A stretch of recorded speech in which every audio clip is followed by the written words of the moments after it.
변함없으신 주님께 예배하러 나오신 여러분들 환영합니다. 우리 예배자로 나아가겠습니다.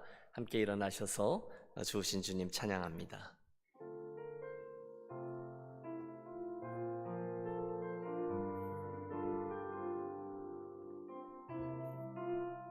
그분 향한 사랑 고백하겠습니다. 아버지 사랑합니다. 아버지 경배합니다. 아버지 채워주소서 당신의 사랑으로. 예수님 사랑합니다. 예수님 경배합니다. 예수님 채워주소서 당신의 사랑으로. 성령님 초대하겠습니다. 성령님 사랑합니다. 성령님 경배합니다. 성령님 채워주소서 당신의 사랑으로.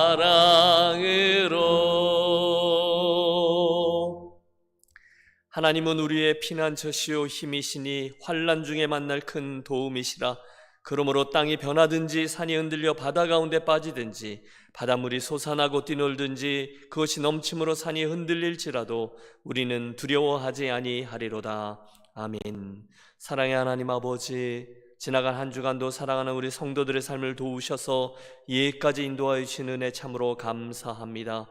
이 아침 우리들 삶의 분주함들을 뒤로하고 인생의 가장 복된 자리, 아버지께 예배하는 자리로 나와싸우니 이 자리를 성별하시고 임하시고 영광 거두시며 큰 은혜와 채우심으로 예배하는 우리 무리와 함께해 주시옵소서. 주 예수 그리스도의 이름으로 기원하오며 우리의 신앙을 고백하나이다. 나는 전능하신 아버지 하나님 천지의 창조주를 믿습니다. 나는 그의 유일하신 아들 우리 주 예수 그리스도를 믿습니다.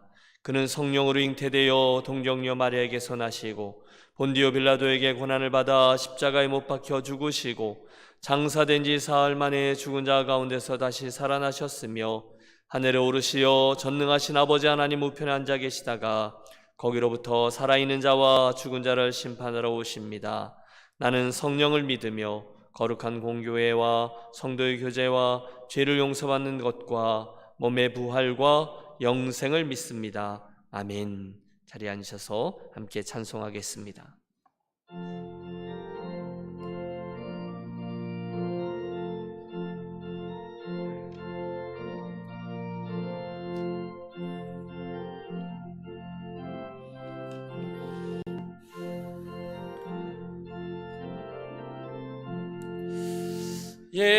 예수님은 누구신가? 의는 자의 위로와 없는 자의 풍성이며 천한 자의 높음과 잡힌 자의 노임되고 의리 기쁨 되시네.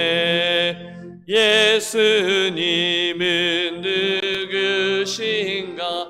약한 자의 강함과 눈먼 자의 빛이시며 병든 자의 고침과 죽은 자의 부활되고 의리 생명 되시네.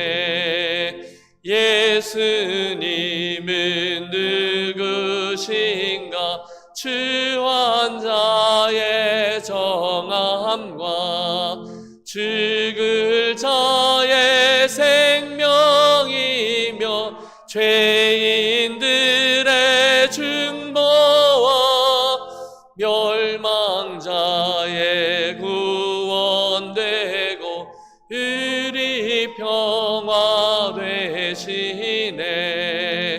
예수님은 누구신가? 온 교회의 머리와 온 세상의 구주시며 모든 왕의 왕이여 심판하실 주님 되고 우리 영광 되시네.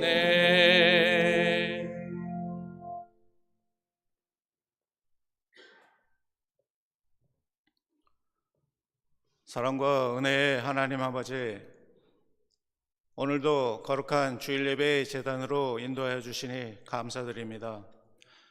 나의 모든 것을 드리며 나의 십자가를 지고 예수의 길을 따를 것을 다시 한번 다짐하는 시간 될 수 있도록 함께하여 주시옵소서. 우리의 모든 죄를 덮어주신 예수님의 십자가의 은혜를 감사하며 그저 멀리서 쳐다만 볼 것이 아니라 나의 옛사람은 죽었고 예수와 연합되었다 하는 우리들도 그 십자가를 증거하는 모습으로 살아야 할 줄 압니다. 인자가 머리 둘 것이 없다 하신 예수님의 머리를 나의 머리로 모시고 매일매일 나의 자아가 죽어지며 부인되는 환난과 시험과 고난의 시간이겠지만, 진정 내가 창세전에 택하여진 자녀가 맞는다면 아버지께서 그 목표 지점까지로 이끌고 가주실 것을 믿습니다. 그러하오니 모든 것을 합하여 선한 것으로 주시는 하나님 아버지, 연단과 인내를 통하여 마침내 소망에 이를 수 있도록 우리들의 믿음을 붙들어 주시옵소서. 믿음은 들음에서 나며 들음은 그리스도의 말씀으로 말미암다 하셨는데, 지난 10주간의 말씀 양육 클래스를 무사히 마칠 수 있음을 감사드립니다. 이러한 말씀 배운 과정을 통하여 나의 믿는 바가 무엇인가를 믿는 자들에게 언제든지 대답해 줄 수 있는 준비가 되게 하여 주시옵소서. 우리들이 하나님의 소품일 뿐인 우리들이 이 세상을 사는 이유는 오로지 아버지의 영광을 나타내는 것임을 알기에 자신의 생명까지 바치는 선교사님들에게 특별한 축복을 더하여 주시옵소서. 또한 지금 연약한 육신에 있는 성도들에게 치유와 회복을 허락하여 주셔서 아버지께서 주시는 특별하신 뜻과 시간을 기쁨으로 체험할 수 있게 하여 주시옵소서. 이 시간 유년재단의 모든 예배를 기뻐 받아 주시고 각처에 나가 있는 성도들도 지켜주시옵소서. 이제 한국 일정 무사히 마치신 김신일 담임 목사님 능력의 말씀 나눠주실 때 표피적인 것이 아니라 그 너머의 내용을 깨달아 진리 안에서 자유함에 이를 수 있도록 인도하여 주시옵소서. 감사드리며 예수님 이름으로 기도합나이다. 아멘.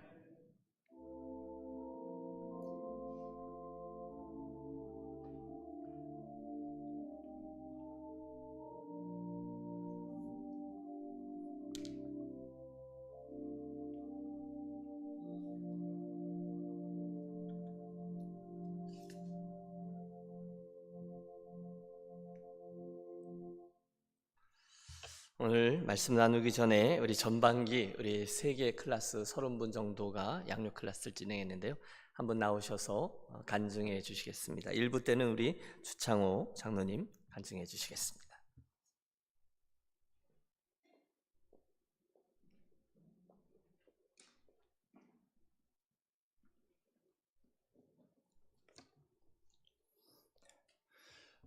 먼저 이 시간을 빌어 3년 반 전쯤에 저희 아내와 두 아들과 함께 이 교회에 처음 왔는데, 목사님을 비롯한 믿음의 선배님들 또 여러분 모두 주님의 사랑으로 환대해 주시고 베풀어 주시며 또 이제까지 이끌어 주심에 진심으로 감사드립니다. 이재철 목사님의 성숙반이라는 책을 토대로 신앙의 성숙에 이르기라는 제목으로 꼭 그렇게 저희 신앙이 장성한 분량에 이르기를 소원하며 이규원 전도사님의 인도하에 시작한 성경 공부는 한 10가지의 소제목이 있었던 것 같아요. 근데 그 중에 제일 첫날 믿음이라는 주제로 시작하였는데 그 수십 가지의 뜻 가운데 제게는 믿음은 삶이다, 그리고 믿음은 기다림이다 라는 그 말씀에 머리로는 잘 알겠는데 이렇게 커다란 장벽에 가로막혀 어쩔 줄 몰라 하는 제 모습을 바라보게 되었습니다. 너희가 믿음에 있는가 너희 자신을 시험하고 확증하라는 성경 말씀과 오버랩 되면서 제 내면에 감추어진 것들은 어찌 보면은 두 가지의 다른 마음이 자리 잡고 있음과 또 행동하는 것 또한 교회와 동떨어진 집과 가정과 사회 속에서의 삶, 그런 생활을 여전히 아직까지 해오고 있기 때문입니다. 때때론 주님이 주인이심을 이렇게 고백하며 이렇게 드리는 헌금조차도 내가 이거면 이걸 할 수 있을 텐데, 이걸 살 수 있을 텐데 라는 제 속마음을 확인하고는 너무나 부끄러웠습니다. 이번 성경 공부를 통해 저의 속마음을 직시하게 하시고 또 다시 한번 주님을 바라볼 수 있는 그러한 시간을 주셨음에 감사드립니다. 그래서 언젠가는 성령님께서 또 가르쳐 주시고 또 주님께서 하신 모든 말씀을 생각나게 하시고 또 특별히 또 이 성경 공부를 통해서 배운 것들을 깨닫게 하셔서 비록 교회에서 여전히 거룩한 척 또 겸손한 척 하지만 그럼에도 불구하고 이러한 훈련을 통해서 가랑비에 옷깃이 젖듯이 저의 그러한 위선들이 신실함으로 변해가는 자가 되기를 바라봅니다. 질그리신 저의 연약한 믿음, 그것도 저는 다 깨져버려 땅바닥에 버려져 그 주님의 고귀하신 보배를 담을 수조차 없을 때에 그 크신 능력은 하나님께 있고 나에게 있지 아니함을 알게 하시려고 마치 여러 색종이를 찢어 붙여서 완성해가는 그림처럼 아버지께서 이 유니온교회를 향하신 그 큰 그림, 어느 모퉁이 한 자락에 산산조각이나 땅바닥에 버려진 저를 손수 주워 들으셔서 붙여주심으로 아버지 하나님의 사랑을 깨닫게 하셨습니다. 여러분들 가운데 금그릇, 은그릇 또는 깨끗한 질그릇으로 쓰임받으시는 분들과 또 아님 저처럼 이미 깨져버려서 그렇게 깨져버렸지만 주님 주시는 새로운 소망과 위로와 격려가 필요하신 분들과 어우러져 신앙의 성숙에 한 걸음씩 나아가며 함께 지어져가는 유니온 교회, 그러한 믿음의 공동체가 되기를 소망합니다. 주님과 여러분께 사랑에 비친 자로서 비록 저의 사랑의 마음이 지금은 너무나도 작아서 이렇게 한 점에 불과할지도 모르겠습니다.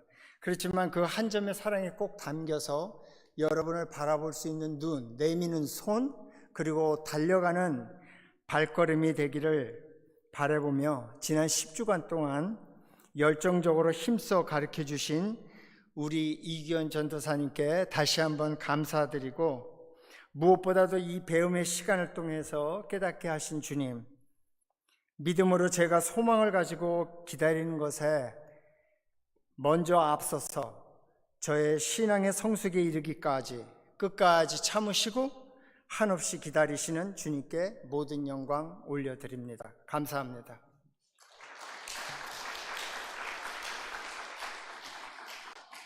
장로님 다시 오셔야 되겠는데요. 이번에 세계 클래스 30분 정도 수료하시는데요. 작지만 저희가 수료증 준비했습니다.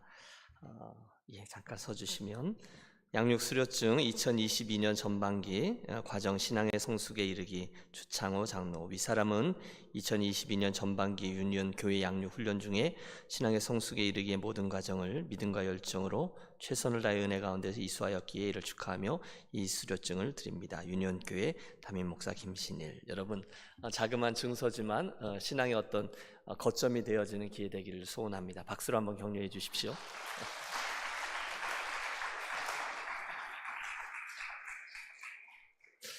저희가 전반기, 후반기 이렇게 하반기 두 번 저희가 정기적으로 움직이고 있는데요. 여러분 잠깐 여름의 방학이고 또 올 여름에는 우리 교우들이 3년 동안 미뤄놨던 한국 방문을 어마어마하게 하고 계세요. 그래서 제가 이번에도 한국 갔다 교우들 만나 뵈었는데 유니온 제1교회 서울에도 하나 세워야 될 정도로 이렇게 많은 분들이 가 계세요. 그렇지만 여름 지나고 우리 가을에 또 한번 우리 양육 클래스 때 많은 분들 참여해 주시기를 바랍니다.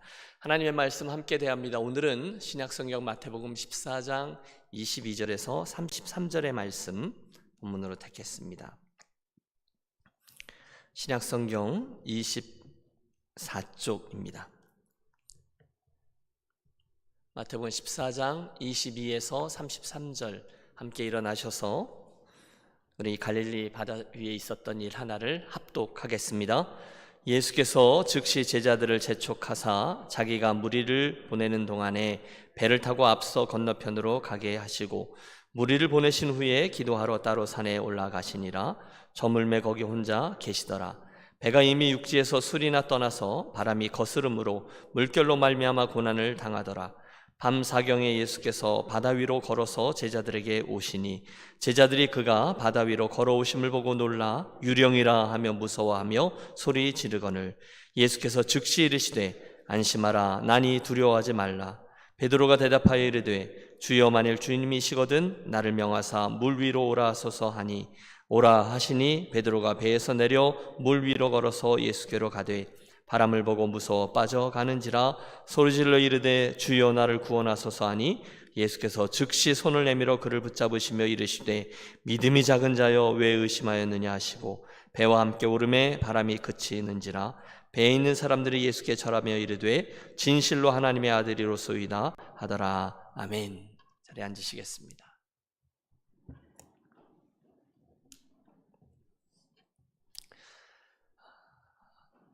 지난 10하루간의 한국 일정 중에 총회에 참석하고 또 교단 관계자들과 교제하고 회의하고 하면서 참 좋은 시간을 갖고 돌아왔습니다. 우리 교단이 많이 젊어졌고요. 이번에는 누구나 공감하는 아주 진정성 있는 리더십들이 잘 세워져서 마음이 참 좋습니다. 하지만 개인적으로 좀 무겁게 마음을 만드는 일이 하나 있었어요. 제 고등학교 선배로 또 신학교 시절부터 지금까지 저에게 따뜻한 형님으로 자리했던 목사님 한 분에게 건강의 이상이 찾아온 것이죠. 저보다 딱 2살 위 연상이신데요. 코비드 후유증인지 갑자기 이분에게 스트로크가 와서 약 7년에서 10년간의 그 기억이 단절되는 그런 상황 중에 계십니다. 마음이 참 아팠어요. 저도 이제 입국하자마자 그 다음 날인가 제가 대전에 일부러 찾아가서 병원을 다녀왔는데 제가 얼마나 반가워요. 오랜만에 봤으니까. 근데 다녀간 것도 그 다음 날 하루 만에 다 잊어버리고 신일이가 왔다 갔어 이렇게 사진으로만 기억할 정도로 상황이 많이 안 좋습니다. 아이들이 아직 다 크지 않았고 또 충청도권에서 나름대로 리딩 처치로 평가되는 교회에서 목회하던 중에 일어난 일인데 큰 어려움을 만나셨어요. 지금도 안타까운 마음이 제게 있고요. 내내 어려움들이 있습니다. 인생의 큰 풍랑을 만나게 되신 분 여러분께서도 기도해 주시면 좋겠다라는 생각으로 오늘의 설교를 시작합니다. 풍랑 이야기를 하려고 합니다. 보리떡 5개와 물고기 2마리로 5,000명을 먹이신 사건을 우리 압니다. 그리고 주님은 제자들을 배 태워 먼저 갈릴리 건너편으로 보내셨죠. 그리고 당신은 또다시 한적한 곳에 나가서 기도를 시작하십니다.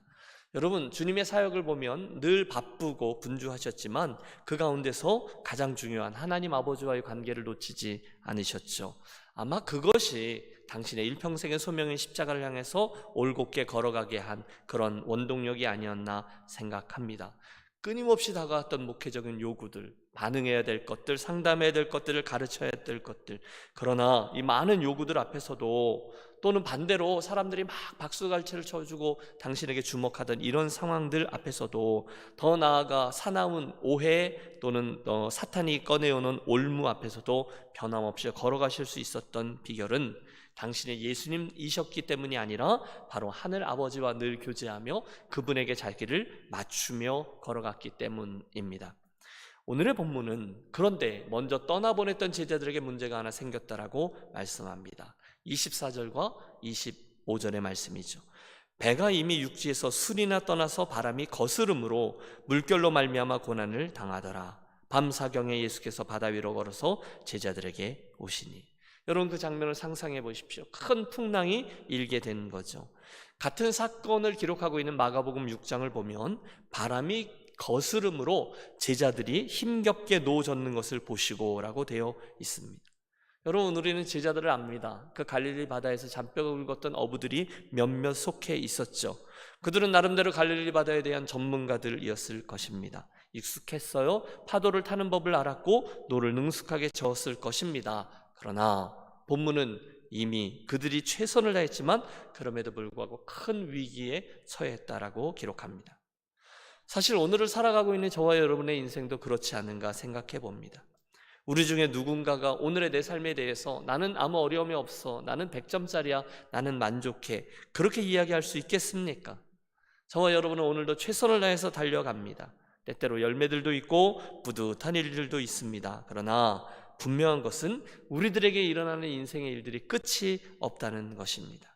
이 일이 지나갈 때쯤 되면 저 일이 닥치고, 여러분, 아이들이 학교 다 보내면, 대학만 보내면 끝인 줄 알았는데 그게 아니라는 것을 금방 알게 되지 않습니까? 결혼하면 끝? 아니잖아요. 어느 날 밤 한국으로부터 아주 심각한 전화가 걸려오기도 하고요. 또는 우리들 비즈니스나 삶에 손 쓸 수 없을 만큼 어떤 갑작스럽게 닥친 버거운 일들 때문에 망연해질 때가, 망연자실하게 될 때가, 또는 예배 드리러 나가야 하는데, 그런데 그런 모든 부분들까지도 힘을 잃게 만들 만큼 어려운 일들도 종종 다가옵니다. 그런데 여러분, 기뻐하십시오. 그 어려운 인생길을 가는 우리에게 정말 다행인 것은 저와 여러분을 그렇게 사랑하신 주님께서 우리들의 그 괴로에 노젓는 것들을 보고 계시다라는 이 말씀 때문입니다. 할렐루야.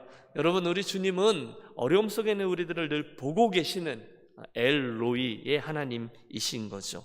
이 말씀에서 벌써 은혜를 받으셨으면 좋겠어요. 본문에서 주님은 그 제자들이 힘겹게 노젓는 것을 보시고 라고 말씀하고 있습니다. 그분이 보고 계십니다.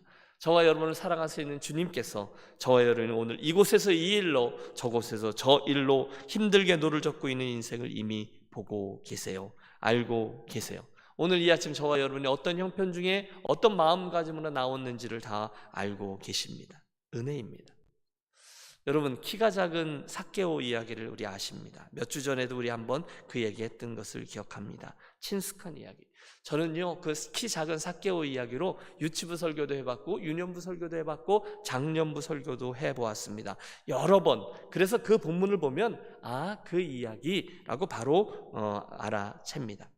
그러던 그 말씀을 어느 날 그 본문을 갖고 큐티하던 중에 삭개오가 아니라 주님의 관점에서 그 사실을 바라볼 때 미처 깨닫지 못했던 사실 하나를 발견합니다. 여러분, 키 작은 삭개오 이야기 우리 읽다 보면 보통은 내가 삭개오가 돼서 그 이야기를 읽곤 하지 않습니까? 삭개오는 세리들 중에 장이었고 부자였고, 그러나 식민지 체계에서의 세리라는 장, 매국노라는 사회적인 질타를 받던 왕따 직업의 주인공이었습니다. 키도 작았죠. 그래서 우리는 그 삭개오 이야기를 하다 보면 늘 내가 삭개오가 돼서 내 인생이 그렇지 않나, 이것저것은 좋지만 이것저것은 좋지 않지 않나, 이러면서 읽어 내려갑니다. 그런데 다행인 것은 그 삭개오가 주님께 대해 목이 말랐다는 거죠. 그분을 보고 싶었다는 거죠. 알고 싶었다는 거죠. 사람이 너무 많아서 뽕나무 위를 길을 쓰고 올라갑니다. 그런데 이게 웬일입니까? 저쪽에서 오던 그 예수께서 나에게 다가오셔서 나에게 말씀하십니다. 삭개오야, 내려오라. 오늘 내가 내 집에 유하여야 하리라. 여러분, 이게 어찌된 일입니까? 너무너무 좋았습니다. 여러분, 이러면서 우리가 삭개오 이야기를 읽어 내려가죠. 그런데 주님의 시선으로 이 이야기를 바라다 보면 이게 이렇게 되죠. 주님은 원래부터 여리고로 들어갈 때부터 그를 알고 계셨다는 거죠. 삭개오의 그런 형편과 삭개오의 그런 마음가짐을 이미 보고 계셨습니다. 그의 마음속에 있었던 영적인 목마름을 알고 계셨어요. 비록 육신적인 눈으로는 아직 보이지 않지만 저쪽에 그가 선한 욕심을 가지고 낑낑대고 그 나무 위로 올라가는 것도 보고 다 알고 계셨어요. 그 마음속에 하나님의 나라가 선포되어야만 하는 영적인 목마름이 있는 것도 알고 계셨어요. 그래서 그에게 나가셔서 그 위에 올라있는 삭개오에게 말씀하시죠. 내려오라. 오늘 밤 내가 내 집에 유하여야 하겠다. 여러분, 동일한 사건이지만 주님의 시선으로 내 삶을 바라보고 계신, 삭개오를 바라봤던 주님처럼 오늘 저와 여러분의 인생을 바라보고 계신 그분의 시선을 의식하시기를 권합니다. 여러분, 이 아침에 정말로 한번 해보는 거예요. 내 인생을 내 눈으로만 바라보는 것이 아니라 내 인생의 이 형편을 끙끙대며 그래도 이 길을 가고 믿음으로 살아보겠다고 하는 나를 저쪽에서 사랑의 눈으로 바라보고 계신 주님의 눈빛을 의식해 보십시오. 다행인 것은 그 풍랑 가운데 주님께서 우리들이 괴롭게 노를 젓고 있는 것을 보고 계시다는 거죠. 얼마나 은혜가 되는지 몰라요. 그분은 오늘 저와 여러분 인생의 무게를 알고 계십니다. 그분은 예수를 내가 잘 믿어야 하는데 중간중간에 자꾸 실패하는 나를 보고 계십니다. 우리가 때로는 버거워하며 힘들어하는 것까지도 다 알고 계십니다. 자꾸 실패하고 말씀대로 해보려고 하는데 엎치락뒤치락 하는 것을 다 알고 계세요. 그런데 알고만 계시는 게 아니잖아요. 대신에 주님은 그 풍랑의 한가운데 씨름하고 있는 당신의 제자들에게 다가오셨다는 거예요. 할렐루야. 여러분, 오늘 저와 여러분에게도 동일한 일이 일어나기를 소원합니다. 오늘 우리에게 다가오시는 거죠. 이 주일 예배 시간에 괴로이 노젓고 있는 우리들의 인생에 다가오세요. 만나주세요. 말씀하세요. 물론 여러분, 그 시간과 그 상황이 내가 원하는 시간과 상황하고 좀 다를 수도 있죠. 그럼에도 불구하고 주님은 반드시 꼭 오시는 분인 줄로 믿습니다. 가장 정확한 때에 오세요. 이유는 하나죠. 저와 여러분을 사랑하시기 때문이죠. 이 문제를 여러분과 함께 해결하시기 위함이죠. 그분은 사랑이시고 끝까지 나를 추적하시고 다가오시는 분이십니다. 흥미롭게도 시간을 기록하고 있죠. 밤 4경쯤에 오셨다라고 되어 있습니다. 새벽 3시에서 6시 사이에, 그러니까 그 밤의 끝자락, 가장 어두울 그 순간입니다.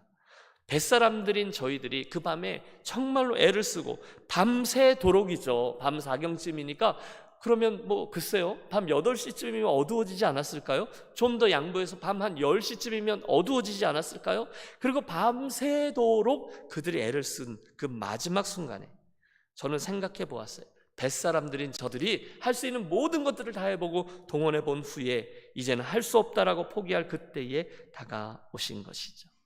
여러분, 우리 주님이 좀 짓궂으시잖아요. 저와 여러분의 인생에도 내 힘으로 무엇인가 할 수 있다고 생각할 때 그때 잘 다가오시지 않는 것 같아요. 이유는 간단하죠. 우리들이 금방 잊어버리고 내가 그런 거야, 내가 해낸 거야 라고 교만할까 봐 그렇습니다. 그래서요, 주님은 때때로 열심히 해봐라 하고 내 인생의 모든 그 사방을 다 막아 놓으시고 더 이상 인생에 의지할 것이 없게 만드시곤 합니다. 그리고 제일 마지막 순간에 내가 더 이상은 아무것도 할 수 없습니다, 주님, 정말로 주님이셔야 합니다 라고 할 때에 다가오시곤 하죠. 보통은 그래요. 내가 뭐 할 수 있다고 생각할 때, 내가 뭐 해보려고 할 때는 별로 안 다가오시는 듯해요. 그러나 다 내려놓았을 때 그때 다가오셔서 나 여기 있다라고 말씀하신 거죠. 그러니까 지혜로운 사람이 누구일까요?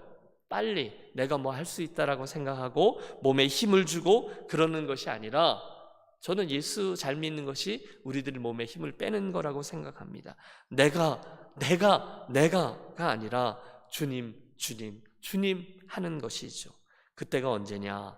밤 4경쯤입니다. 그러므로 여러분, 지혜로운 자는 미리 온몸에 힘을 빼고 항상 주님의 도우심을 구하며 주님 아니면 되지 않습니다라고 구하며 나아가는 이들이죠.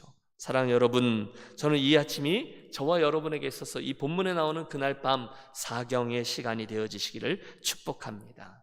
우리 또 한 번 몸에 힘을 빼고 내가를 주님으로 바꾸십시오. 그때 주님이 말씀하세요. 뭐라고 말씀하시죠? 안심하라, 내니 두려워하지 말라. 안심하라, 나니 두려워하지 말라.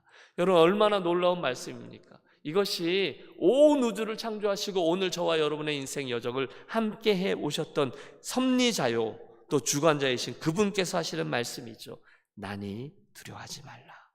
여러분, 행여 오늘 이 아침에 삶의 무게로 버거워하시는 분 계십니까?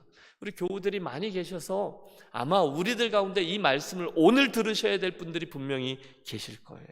기억하십시오.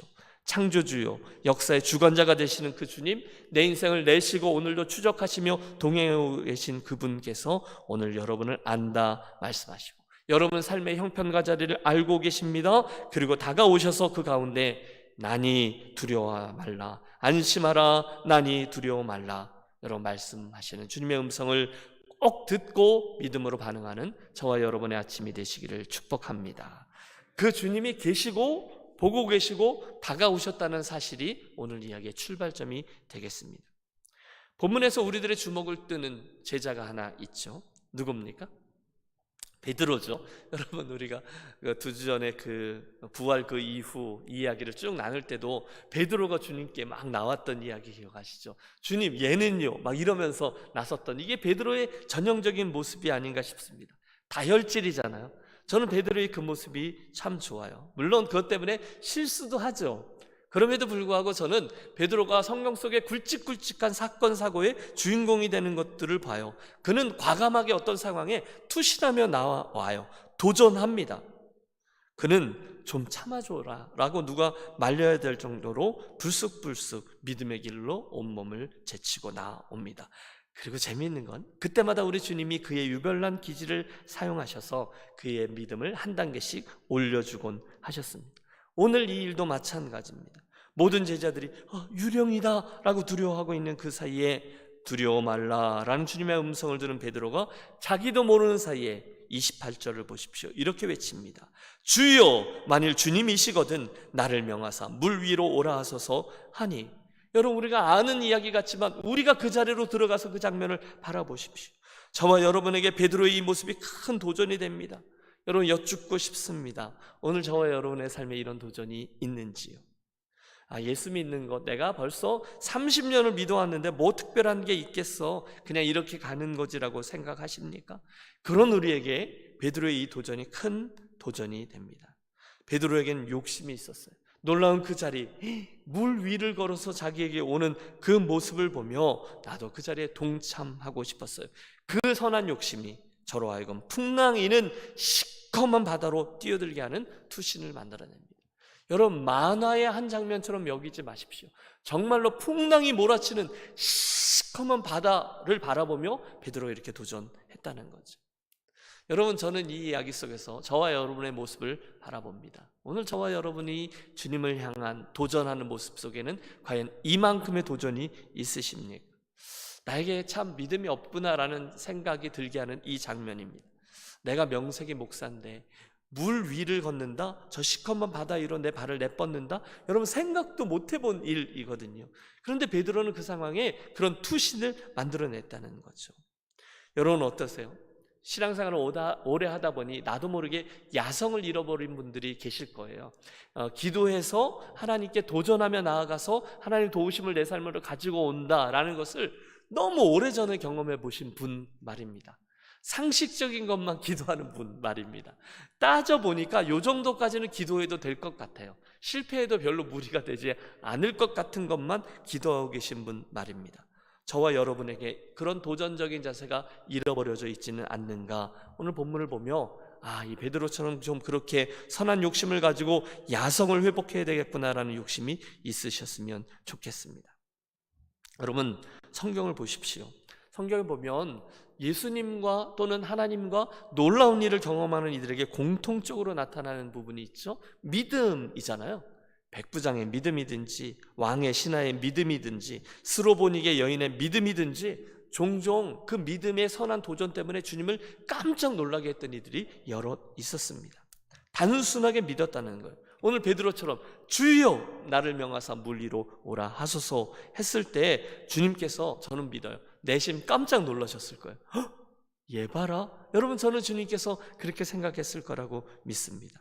그리고 주님이 기쁨으로 저를 초대하셨죠. 오라. 여러분, 본문에서 배웁니다. 믿음은 계산하고 따져보고 분명히 여유가 있기 때문에 될 것 같기 때문에 움직이는 것이 아니라 그냥 저기에 주님이 계시지 그 주님을 보고 선한 욕심을 가지고 주님 하고 주님 저 가도 돼요? 이렇게 여쭙고 발을 오라 하신 후에 발을 내뻗는 것이구나 라는 사실 말입니다. 여러분, 한번 따라서 해보실까요? 믿음은 곧 투신이다. 믿습니까? 여러분, 제가 드리는 말씀을 이해하시리라 믿습니다. 우리는 날마다 계산기를 두드리며 예수를 믿을 때가 많이 있어요. 그렇죠? 될 만한 것들. 그런데 저기에 주님이 계시고 거기서 주님이 오라 하시니 그리로 내 발을 내뻗으며 내 삶을 투신하는 것, 여러분, 이게 믿음의 도전이 아닌가 싶습니다. 여러분, 욕심을 냅니다. 우리 유년교회 가족들 가운데 삶의 어떤 영역이든 예수님을 향한 믿음 때문에 또는 중간중간에 주님이 주시는 도전 때문에 마음이 확 뜨거워져서 주님 저도요 하고 믿음의 선한 발걸음을 내뻗는 분들이 많아지게 되시기를, 그 간증들이 우리 가운데 많이 생기게 되시기를 축복합니다. 이 설교를 하고 있는 지금 저도 저에게 이 본문의 말씀을 가지고 도전으로 삼고 또 이 말씀에 책임을 지고자 하는 선한 욕심이 있습니다. 그냥 흘려듣는 것이 아닌 거죠. 선한 욕심을 품는 거죠. 주여 나를 명하사 무리로 오라 하소서. 여러분, 인생에 있어서 단 한 번도 그런 도전을 해보지 못한 채 예수 믿다가 가는 분들이 너무너무 많아요. 그게 얼마나 잘못이겠어요. 그러나 욕심을 내는 거죠. 우리 인생에 적어도 몇 번은 주님, 이 일에 있어서 이런 도전 앞에 저도요 하고 나아가는 저와 여러분이 되셨으면 좋겠어요. 여러분, 예수님을요 단순히 그냥 이렇게 우리들이 글쎄요 20-30년 더 살다가 우리들의 영혼만 똑 떼어내서 천국으로 이사시켜 주시는 분, 또는 미래에 대한 어떤 보험 정도로 예수 믿는 분들이 아니라 우리의 창조주 하나님이요 오늘도 내 삶을 익사이딩하게 이끌어 주시는 분이라는 점을 분명히 기억하고, 그런 믿음을 또는 그런 믿음의 컬러를 되찾기 위해서 나아가는 이 아침이 되어지시기를 간절히 축복합니다. 여러분, 내 삶의 풍랑 정도에 들어오시는 주님이 아니시잖아요. 뽕나무 밑에 있는 그런 세리삭개의 회심 정도로 당신의 사역을 마치시는 분이 아니잖아요. 그분은 오늘도 온 세상 만물과 저와 여러분의 인생과 우리 유년교회 역사 속에 들어오셔서 개입하시고 함께 놀라운 일을 창조해 나가시는 주님이시잖아요. 그러므로 여러분, 이 아침 베드로의 이 모습을 보면서 우리 함께 기도하는 마음으로 이 말씀을 듣겠습니다. 주님, 제 인생에, 주님 저에게 있는 이 문제에게 이 정도는 넉넉히 꺼내어 놓고 주님의 컨설팅을 받고 주님과 함께 나아가게 되어지는 주님입니다. 이런 욕심을 냈으면 좋겠어요. 주님, 오늘 제가 베드로처럼 나를 따라오시면서 나를 바라보고 계시면서 다가오시는 주님께 제가 또 한 번 나아갑니다. 투신하겠습니다. 주여, 이 문제에 관한 한 나로 하여금 나를 명하사 물 위로 오라 하소서. 제 믿음의 발걸음이 거기까지 나아가게 하소서. 간절히 소원하며 나아가고 욕심내고 도전하는 저와 여러분들이 되어지시기를 간절히 권합니다. 그때 놀라운 일이 일어나는 거죠. 그 베드로에게 주님이 응하셨어요. 오라 하시니 베드로가 배에서 내려 물 위로 걸어서 예수께로 가되. 여러분, 그런 선한 욕심을 가진 저에게 주님의 대답은 간단했습니다. 오라 였어요. 여러분, 분명히 기억하십시오. 물론 주님은 베드로가 아직 완벽하지 않다는 것을 아셨어요. 여러분, 저는 이게 위로가 됩니다. 주님은요 지금 베드로의 선한 욕심과 그 열정과 그 자세를 보시고 그를 초청하신 거죠. 그의 능력을 보고 초청하신 것이 아니라 주님의 놀라운 능력을 그가 몸으로 체험할 수 있도록 저를 초대하셨어요. 오라. 여러분, 욕심을 내겠습니다. 내가 한 번 사는 이 인생에 주님의 놀라운 능력을 체험하고 싶다. 마음의 소원을 가지고 나서심으로 주님 저도요 라고 나서는 분들이 되셨으면 좋겠어요. 그때 오라 하시면 가면 되는 거죠. 여러분, 그 순간에 베드로가 글쎄요 한 97점 정도 되는 신앙인이 아니었을 거예요. 하지만 그 놀라운 일, 인류 역사상 유일하게 물 위를 걷는 체험을 한 베드로는 주님 때문에 그 놀라운 일의 주인공이 된 거죠. 그의 성적이 거의 100점에 근접했기 때문에 그 능력 때문이 아니라 그를 오라 하신 주님 때문이었다는 거예요. 여러분, 저는 여기서 놀라운 사실을 발견합니다. 내 믿음이 아직 100점짜리가 아니어도 괜찮아요. 여러분, 베드로도 그랬거든요. 좀 부족했어요. 아직 성숙하지 못했어요. 겁도 많았어요. 여러분, 지금 이게 중간쯤인데 제일 마지막에 될 때까지, 베드로 인생의 그 뒤쪽 부분에까지 그는 호언장담도 많이 했어요. 실수투성이었어요. 때로는 예수 잘 믿는 것 같은데 때로는 엉터리였어요. 오늘 저는 제 모습을 그 베드로에게서 여전히 봅니다. 그러나 그것이 그날 저가 주님을 체험하고 놀라운 일의 주인공으로 우리들에게 이런 멋들어진 간증으로 나오는 데는 아무런 걸림돌이 되지 않았다는 거죠. 혹시 여러분 이 아침에 약간 의기소침 모드로 나와 계신 분이 계세요? 그는 베드로잖아. 나는 나일 뿐인데 내 모습이 지난 주간에 너무너무 부족해서 실망해 있으신 분 계십니까? 주님께서 뭘 나같이 부족한 사람에게 관심이나 있으시겠어? 옆에 있는 어느 분 정도는 돼야지. 아닙니다. 주님은 그런 투박한 베드로, 아직 성적이 100점 만점에 근접하지 못한 베드로를 오라, 아니 그런 나를 오라 하셔서 참 믿음을 가르치기를 원하신 것이죠. 잊지 마십시오. 멋들어진 신앙의 기적은 그때 오라 하시는 말씀에 예 하고 뛰어드는 자의 것입니다. 계산해보고 자기 점수를 따져본 후에 그리고 나서 나아가는 것이 아니라, 내가 미쳤어? 나는 그냥 여기 뱃머리 위에서 그냥 여기서 예수 믿을래. 나는 그냥 베드로가 물 위를 걷는 것을 보고 박수치면서 살래 하는 분들의 것이 아닌 거죠. 그 이야기는 예 하고 발을 내뻗는 이의 것이죠. 놀랍게도 베드로는 주님의 그 말씀에 순종하죠. 그는 원래 바다에서 잔뼈가 굵었습니다. 사람이라면 배 위에 있어야 되고 물고기라야 물 속으로 들어가야 된다는 것을 누구도 잘 알고 있었던 그였지만 그는 물 위로 뛰어듭니다. 그리고 물 위를 걷기 시작합니다. 여러분, 제가 강조하는 바를 느끼시겠어요?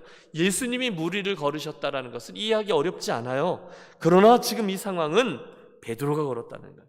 무식한 베드로. 여러분, 우리가 그에 대해서 묘사할 게 많아요. 혈기 많은 베드로, 사고뭉치 베드로, 자기가 무슨 말을 하고 있는지도 모른 채 주님 나보러 좀 오라 하세요 라고 나섰던 베드로가 지금 그곳에서 기적의 주인공이 되셨다는 거죠. 풍랑은 있었어요. 여러분, 우리들의 인생을 바라보십시오. 풍랑은 있었어요. 그러나 풍랑의 한가운데 풍랑 위로 걷고 있습니다. 여러분, 이 놀라운 일을 우리 마음속에 선한 욕심으로 붙잡으며 신앙적인 의미를 붙잡고 그 다음 이야기를 넘어가 보시죠. 어떻게 그 일이 가능했을까요? 여러분, 그 비결을 알면 우리도 그렇게 할 수 있지 않겠습니까? 첫째, 주님 때문이죠. 주님 말씀의 능력 때문에, 주께서 오라 하셨기 때문에 지금 베드로가 그 말씀의 근거에서 움직였기 때문에 기적을 체험했던 거죠. 주님이 아무 말씀하지 않으셨는데 주님 나 가요 하고 그가 뛰어들었으면 어떻게 되었을까요? 만화 속에 일어난 일들이 일어났겠죠. 그러나 그곳에 주님께서 오라 하셨던 말씀이 있었고 그 말씀을 의지해서 발을 옮겼기 때문에 그렇게 된 거죠. 그의 삶에 이미 능력의 말씀이 자리하고 있었어요. 여러분, 믿음의 길을 걷는데 절대로 실패하지 않을 수 있는 시도가 있습니다.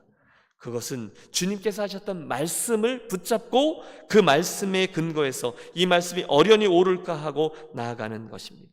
여러분, 구약 성경에 나오는 여러 가지 놀라운 주님의 현현이, 주님의 역사가 그 믿음의 사람들이 하나님께 주께서 이렇게 하시겠다고 말씀하셨죠 하고 말씀의 근거에서 기도했을 때 이루어졌던 것을 우리 압니다. 그렇다면 우리도 이 말씀을 붙잡고 하나님을 선한 의미에서 협박하는 거죠. 주께서 이렇게 말씀하셨고 제가 그 말씀에 순종해서 나아가니 주님 저에게 응답해 주십시오. 그렇게 말씀을 붙잡고 드리는 기도에 주님께서 응해 주시는 일들을 우리 많이 보아요. 여러분, 그러므로 우리 오늘 본문의 말씀에서 제일 먼저 그것을 깨닫습니다. 주께서 오라 하셨던 능력의 말씀이 있었기 때문에 베드로가 기적의 주인공이 되었어요. 또 있습니다. 그가 물 위를 걸어서 주님께로 나아갈 수 있었던 이유는 그가 당연하죠. 예수님을 바라보았기 때문입니다. 여러분, 이것도 따라해 주십시오. 주님을 보았기 때문입니다. 주님을 보았기 때문입니다. 여러분, 베드로가요 예수님을 보고 물 위로 뛰어듭니다. 그리고 물 위를 걷습니다. 여러분, 이것이 오늘 우리들에게 신앙적인 의미가 많죠. 우리는 분명히 이 세상에 있는 많은 문제들에 대해서 완전히 자유해질 수 없어요. 아마 주님의 나라에 이를 때까지 우리는 늘 그 영향 속에 살 거예요. 그러나 우리가 그 문제들보다 더 크신 주님을 바라본다면 우리는 그 문제들이 있어도 그 문제들 위로 걸어나갈 수 있다는 것이죠. 주님을 바라보는 믿음의 눈이 그렇게 중요하다는 거예요. 그런데 우리 경험해 보셨어요? 여러분, 믿음의 눈에는 초점이 하나밖에 없다는 거예요. 그 잠자리 같은 친구들은 초점이 여러 개가 있다면서요. 그러나 주님을 바라보는 그런 눈은 초점은 한 가지뿐입니다. 베드로가 주님을 바라볼 때 그때는 아무 일도 일어나지 않아요. 파도들이 있었어요. 그러나 그것과 상관없이 그 위를 걸었어요. 그러나 그 본문을 보세요. 그 눈이 주변의 파도로 초점을 옮기게 되자 어떤 일이 일어납니까? 본문을 보면 바람을 보고 무서워 빠져가는지라 이렇게 되어져 있어요. 여러분 그 장면을 상상해 보세요. 한순간 쑥 하고 그가 물속으로 빠져들어가 버리는 거예요. 시커먼 바닷물 속으로. 여러분 우리들의 인생에 그런 일들이 있어요. 본문은 정확히 그 이유를 이렇게 얘기합니다. 저가 바람을 보고 무서워했기 때문이라는 거예요. 주님을 바라보고 처음에는 정신없이 주님 바라보고 오라 하셨으니까 그리로 나아갈 때는 괜찮았는데 바람을 보고 하게 되는 순간에 그는 물속으로 빠져들었다는 거예요. 주님을 보았을 땐 걸었는데 자기 옆에 일어나는 파도와 폭풍을 보았더니 두려움이 엄습하고 빠져버렸어요. 여러분 우리는 이런 경험이 너무너무 많아요. 선한 욕심을 가지고 믿음으로 발을 내뻗었을 때는 되는 것 같지만 한순간 우리들의 믿음이 흔들리고 빠져버릴 때가 있잖아요. 그 상황을 바라보게 되는 거예요. 쉽지 않아요. 내가 이거 뭐 하는 거야? 내가 이렇게 열심히 예수 믿어도 되는 거야? 초점을 흐리는 순간에 내 스스로 쑥 물속으로 빠져 들어가 본래의 자리로 돌아갑니다. 오늘도 저와 여러분의 인생에는 많은 파도들이 있습니다. 우리는 자칫 일평생 파도 속에만 휩쓸려서 그것만 바라보며 걸어갈 때가 많아요. 그런데 주님의 말씀, 주님을 바라보는 초점, 그것이 분명할 때 우리는 파도와 함께 살지만 바다와 함께 살지만 물 위를 걸어가게 될 수 있을 줄로 믿습니다. 여러분 문제는 계속 있을 거예요. 그렇죠? 저와 여러분의 이 일 다음에 그 다음 일들이 계속해서 버겁게 다가올 거예요. 그러나 우리는 그 문제들 위에서 살아갈 수 있는 것이죠. 이것이 바로 두 발은 땅 위에 서 있지만 두 눈은 하늘을 바라보고 사는 예수 믿는 이들 삶의 비밀인 거죠. 재미있는 것은요, 물속에 빠져든 베드로입니다. 여러분 베드로가 물에 빠졌어요. 여기서도 저는 은혜의 손길을 봅니다. 여러분 빠질 수 있어요. 여러분 믿음으로 시작했는데 빠질 수 있어요. 여러분 저와 여러분에게 그랬던 경험들이 있어요. 그런데 다 베드로 같은데 본문에는 그때 우리가 그 순간조차도 얻을 수 있는 믿음이 있는 거죠. 은혜가 있는 거죠. 30절을 보세요. 물속에 빠진 베드로가 소리질러 이르되 주여 나를 구원하소서 하니. 여러분 우리가 갑자기 그 속에 있다고 생각해 보십시오. 얼마나 놀랐을까요? 하지 않았을까요? 베드로가 능숙한 솜씨로 바다 속에서 수영을 하기 시작하지 않았을까요? 그런데 그 순간 그가 잘한 게 있죠? 있는 힘을 다해 주님께 외친 거죠. 주여 나를 구원하소서. 여러분 이게 잘한 것이죠. 한번 해보실까요? 주여 나를 구원하소서. 주여. 조금 더 크게 하시면 어떨까요? 주여 나를 구원하소서. 주여 나를 구원하소서. 여러분 그게 우리가 본문에서 베드로에게 또 하나 배우는 한 수예요. 그는 어부 출신으로 능숙하게 헤엄을 치는 것으로 문제 해결을 시도하지 않았어요. 배 위에 있는 제자들에게 밧줄을 던져라고 외치지 않았어요. 대신에 그는 그 상황에서 주님께 부탁합니다. 주여 나를 구원하소서. 여러분 오늘 본 사건에서 베드로가 가장 잘한 점은 그 위기 앞에서 저가 주여라고 부르며 그분의 도우심을 구했다는 점입니다. 그리고 이어지는 말씀을 보면 이 도움의 청을 들으신 주님께서 즉시 손을 내밀어 할렐루야 즉시 손을 내밀어 그를 붙잡아 주셨다는 거예요. 여러분 우리에게 이런 간구가 필요하죠. 오늘 우리가 부를 결단의 찬송이 험한 시험물 속에서 나를 건져주시고 풍랑이는 바다에서 주여 나를 건져주십시오라는 찬송입니다. 우리는 그 찬송을 부를 때마다 눈을 지그시 감고 아주 낭만적으로 물속에 이렇게 너울이 치는 그 속에 있는 험악과 풍랑을 생각하며 그 속에서 나를 꺼내주시기를 원하는 그 주님을 바라보며 그 찬송을 부릅니다. 하지만 그 상황은 우리가 그 찬송을 부르는 것보다 훨씬 더 급박한 상황일 겁니다. 그런데 여러분 제 도전은 이겁니다. 그렇게 찬송을 부르며 결단의 찬송을 불러도 왜 우리 삶 속에 놀라운 기적이 일어나지 않습니까? 주님이 왜 얼른 오셔서 나를 건져주시지 않습니까? 노래만 해서 그런 거죠. 눈을 지그시 감고 영화의 한 장면 속에서 풍랑 속에서 내가 같이 움직이면서 마치 주님께서 마땅히 나를 꺼내주실 것인 양 그렇게 부르고 생명을 걸고 외치는 기도가 아니기 때문인 거죠. 여러분 왜 우리들의 기도가 즉시 응답되지 않습니까? 당연하죠. 처음에는 성경에 나온 대로 우리들의 죄 때문이죠. 죄가 하나님과 우리 사이를 내었기 때문입니다. 두 번째는 우리들의 기도를 그분이 그런 간절한 기도를 원하시기 때문인 거죠. 강청하는 기도가 필요한 거죠. 간절함이 결여되어 있는 기도로는 아니 되는 거죠. 들어주시면 좋고 안 들어주시면 말고 정도가 아니라 주여 꼭 꼭 건져주십시오라고 간절히 구하는 기도가 우리에게 필요한 것이죠. 주님께서 기도를 가르쳐 주실 때 구하라, 찾으라, 두드리라 강청하는 기도입니다. 벗의 떡 강청함의 기도도 밤늦게 계속해서 강청할 때 그분이 들어주신다라고 말씀하셨어요. 오늘 베드로가 바로 그런 기도를 올려드린 거죠. 주께서 말씀하십니다. 즉시 손을 내밀어 그를 잡으시며 말씀하실 때 뭐라고 말씀하십니까? 믿음이 적은 자여 왜 의심하였느냐 꾸짖으셨어요. 그리고 배에 함께 오름에 바람이 그치는지라 라고 주님께서 그 베드로와 함께 인생의 배에 오를 때에 모든 문제가 해결되었음을 봅니다. 베드로는 구원받고 함께 배에 오르며 바람이 그치게 됩니다. 여러분, 내 인생의 풍랑이 언제 잔잔케 될까요? 그 인생의 배에 주님이 오를 때인 거죠. 사랑하는 여러분, 오늘 우리가 생각하고 있는 인생의 파도들이 있으실 거예요. 거기에 우리 예수님만이 진정한 해답임을 믿습니다. 다시 하시죠. 내 인생의 그 문제에 주님이 진정한 해답이신 줄로 믿습니다. 아멘. 여러분, 이 아멘이 무엇을 아멘했는지를 여러분 똑바로 기억하십시오. 내 인생의 그 문제에 주님이 해답이십니다. 여러분, 이 순간에 여러분 머릿속에 있는 그 여러 가지 문제들에 대해서 예수님을 그 자리로 초대하시기를 바라요. 아, 그 문제에 주님이 해답이시지. 아, 그 일에 주님이 해답이시지. 그렇다면 그분이 나와 함께 그 문제 위에 배속으로 오르시면 되지. 여러분, 저에게 가장 큰 은혜로 다가오는 단어는 바로 이 즉시라는 단어입니다. 내 인생의 어떤 일들과 어떤 상황 속에 내가 빠져 있는지를 주님이 이미 다 알고 계세요. 믿음이 없는 것, 의심하는 것, 하나님 정말 도움이 되어 주실까? 미적미적 되는 것까지도 다 아세요. 그런데 그 순간에 우리가 정말 진심으로 주님 저를 도와주십시오 라고 외치면 주님은 즉시 도와주시는 분이라는 사실이 저에게는 가장 큰 은혜죠. 그 순간에 잘잘못을 따지지 않아요. 원투들이 조건을 내세우지 않아요. 그분은 우리를 사랑하시거든요. 먼저 그 자리에서 우리를 꺼내십니다. 먼저 우리를 끌어안습니다. 믿음의 길을 가다가 혹시 빠지신 분 계십니까? 넘어질 수도 있어요. 잘해보겠다고 결심했는데 또다시 넘어지기도 합니다.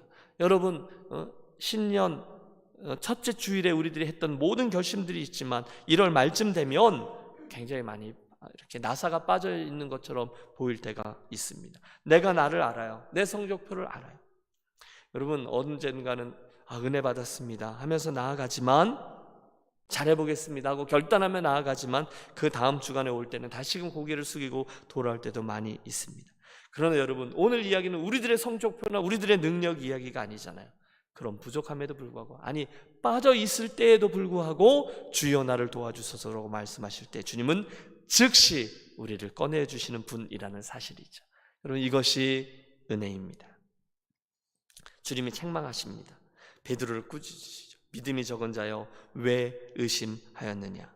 이 말씀의 헬라어 원문은 왜 그 마음이 두 갈래로 나뉘어서 어찌할 바를 모르고 있느냐라는 뜻이죠. 마음의 눈, 그 믿음의 눈, 믿음의 시선은 두 개로 나뉘면 안 되는 거죠. 그러니까 물 위의 삶이냐 아니면 물 속의 삶이냐. 여러분, 예수 믿는 건 그 두 가지 중에 하나밖에 없는 것 같아요. 근데 그 들어갔다 나왔다 하는 것을 많이 반복하며 우리가 지치는데요. 여러분, 우리가 주님을 바라보느냐 아니면 파도를 바라보느냐가 물 위의 삶이냐 물 아래의 삶이냐를 결정짓는 것이죠. 여러분, 저는 이 말씀을 준비하면서 오늘 내 믿음의 눈이 어디에 있는지를 다시 한번 점검하게 되었습니다. 오늘 여러분의 시선은 어떠합니까? 여전히 버거운 풍랑 그것들을 바라보고 계십니까? 아니면 인생의 주인 되신 예수님에게 있습니까? 혹시 오늘 풍랑이는 세상의 파도로 인하여 힘들어하시는 분 계십니까? 여러분, 지난 한 주간 동안 밤새 노를 저으며 정말 지친 상태로 예배의 자리로 나오신 분 아니 계십니까? 아니, 오늘 이 베드로처럼 이미 물속에 빠져서 허우적대며 예배자의 자리에 나오신 분 계십니까? 오늘 본문의 말씀에서 우리 어느 스테이지에 있든지 오늘 우리들의 해결점을 찾겠습니다. 첫째, 오늘 나에게 주신 이 말씀을 나에게 오라 하시는 주님의 음성으로 들으십시오. 둘째, 그 주님의 말씀들을 이해하고 믿음으로 행하십시오. 셋째, 혹시 오늘 이미 빠져서 허우적대고 계시다면 주님께로 향하여 간절히 도우심을 구하십시오. 주여 나를 구원하소서. 주님이 우리들의 해결이 되어 주실 줄로 믿습니다. 결론입니다. 오늘 이 사건은 오늘 이 모든 일들을 함께 목도하고 있던 수많은 사람들의 신앙 고백으로 맞춰집니다. 이 모든 것들을 지켜본 이들이 있었어요. 제자들이죠. 또 주변인들이 있었겠죠. 아니, 오늘 우리도 이 상실을 함께 지켜보았습니다. 그들이 제일 마지막 절에 이렇게 고백합니다. 배에 있는 사람들이 예수께 절하며 이르되 진실로 하나님의 아들이로소이다 하더라. 여러분, 저와 여러분의 인생이 우리의 자녀들에게 또는 우리 옆에 있는 모든 분들에게 이런 고백의 소스가 되어지시기를 축복합니다. 주님의 능력과 기적을 맛보는 삶은 나에게도 당연히 축복이죠. 하지만 사랑하는 내 자녀들에게도, 이 사실을 바라보고 있던 자녀들에게, 사실은 내 주변에 있던 다른 믿음의 사람들에게도, 예수를 안 믿는 내 주변의 사람들에게도 하나님이 살아계시다라는 영광을 드러내는 도구가 되어짐을 기억하겠습니다. 여러분, 오늘 이 모든 사건을 지켜보고 있던 이들에게 이 풍랑과 베드로의 그 한번 헤맸던 이 모든 이야기들이 어떻게 그분께 영광을 돌렸는지를 기억하십시오. 얼마나 큰 특권입니다. 여러분, 이 미물과도 같은 내 삶을 보고 야, 하나님은 살아계시는구나, 저것이 예수 믿는 자의 삶이구나, 다른 이들이 그렇게 기억하게 된다면 얼마나 놀라운 삶이 되겠습니까? 그 외에 이 바다와 풍랑이 있는 이런 이야기들을 대할 때마다 늘 생각나는 그림이 하나 있어요. 글쎄요, 성화죠. 깜깜한 밤 풍랑이 있는 바다를 한 젊은이가 그 키죠, 배의 키를 이렇게 운전하며 헤쳐가고 있습니다. 상황은 너무 급박하지만 그 젊은이의 얼굴은 아주 평안함과 미소까지도 그려져 있어요. 아마 빨간 티셔츠였나? 여러분, 그런 그림 기억하십니까? 왜냐하면 그의 얼굴 표정이 그렇게 환하고 평안할 수 있는 이유는 그의 뒤에 한 손으로 그의 어깨를 감싸고 한 손으로 나아갈 방향을 가리키고 있는 예수님이 서 계시기 때문인 거죠. 사랑하는 여러분, 오늘 저와 여러분의 인생이 참 그런 그림의 한 장면과 같이 되었으면 좋겠어요. 얼마나 우리들의 배가 흔들립니까? 여러분, 우리 다 고백하죠. 내가 이 정도밖에 되지 않아 라고 할 때가 얼마나 많이 있습니까? 게다가 인생에는 여러 풍랑들이 계속해서 다가옵니다. 흔들릴 수 있어요. 그때 오늘 본문의 말씀처럼 예수님의 승선을 기대하며 여러분 나아가겠습니다.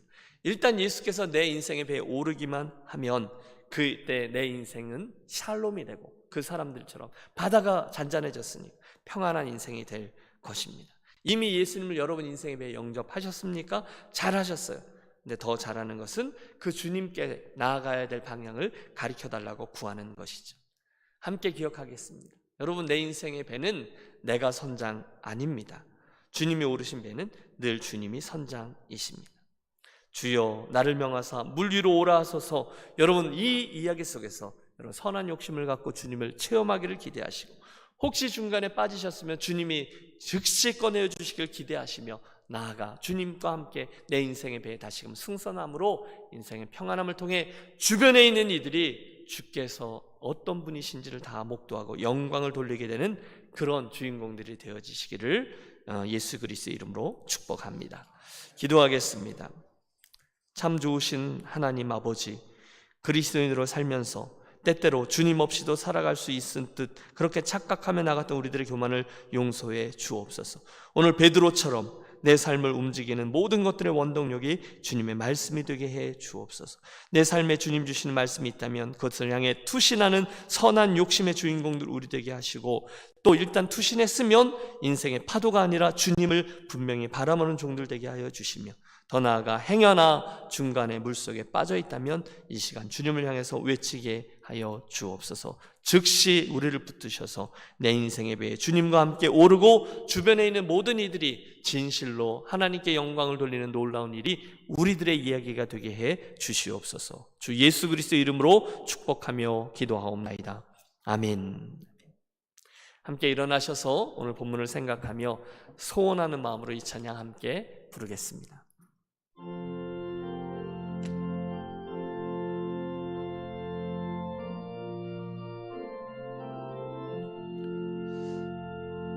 험한 시험 물속에서 나를 건져주시고 노한 풍랑 지나도록 나를 숨겨주소서. 주여 나를 돌보시 숨겨주시고 험한 풍파 지나도록 나를 숨겨주소서. 죄악 길에 빠진 이 몸 캄캄한 내매며 흐르짖는 나의 원 들으소서. 내 주여 주여 나를 돌보시사 과히 품어주시고 험한 풍파 지나도록 나를 숨겨주소서. 아멘. 사랑의 하나님 아버지, 오늘 우리가 함께 나누었던 말씀 속에 우리가 어느 장면에 있다 하더라도 오늘 주셨던 말씀의 은혜에 힘입어서 말씀에서 가르쳐 주신 대로 행하여 주의 놀라운 일을 목도하고 체험하며 또는 주님의 건지시는 손길과 평안케 하시는 일에 산간증되어지는 인생 되도록 우리 모두를 인도해 주시옵소서.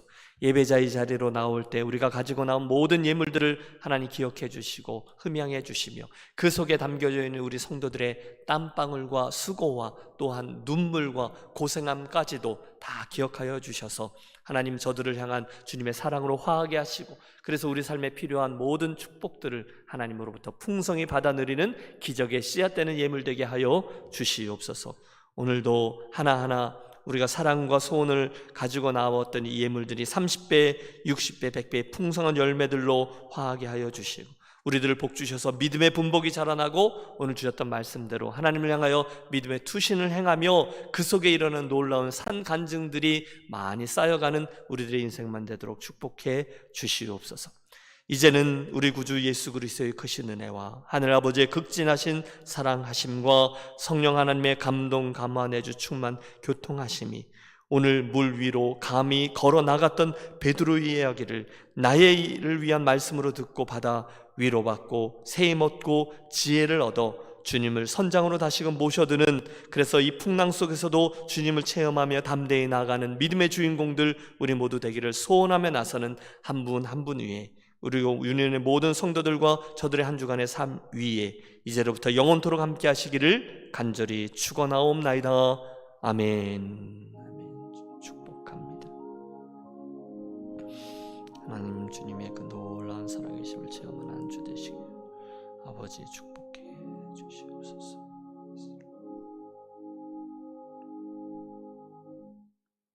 주일 일부 예배 마칩니다. 좌우에 계신 분들 한번 축복하시죠. 그 상황 위로 걸어가는 한 주 되시기를 바랍니다. 이렇게요. 상황 위로 걸어가는 한 주 되시기를 바랍니다. 감사합니다. 자리에 앉아주시면 교회 소식 나누도록 하겠습니다. 다음 주일부터 새로운 말씀 시리즈 요한복음에서 나오는 예수님의 자기 계시 선언 시리즈 말씀을 나누며 은혜를 나누겠습니다. 전반기 양육 클래스 수료식이 오늘 있었고요. 2부 예배는 다른 분이 간증하며 수료식 진행하도록 하겠습니다. 차세대부 VBS가 원래는 저희가 6월 달에 종종 했는데요. 이번에 많은 가족들이 자녀들과 함께 한국을 좀 방문해서 일정을 조절했습니다. 8월 5일부터 8월 7일까지 진행되니까 여러분 기억해 주시고 자녀분들 또는 손주분들 위해서 사인업해 주시기를 바랍니다. 여러분 우리 여성 기도 모임인 헵시바가 팬데믹 기간 동안 온라인으로 진행되었는데요. 다시 오프라인으로 기도 모임을 시작합니다. 우리 김성래 집사님께 문의해 주시고 귀한 사역 기도의 자리에 함께 동참해 주시기를 부탁드립니다. 이상입니다. 우리 함께 일어나셔서 좌우에 계신 분들 사랑으로 축복하고 예배 마칩니다.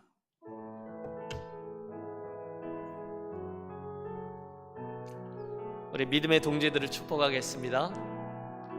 평화 하나님의 평강이 당신의 삶에 넘쳐나기를, 평화 하나님의 평강이 당신의 삶에 가득하기를 축복합니다. 서로를 향해서요. 평화 하나님의 평강이 당신의 삶에 넘쳐나기를.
무리를 걸으라.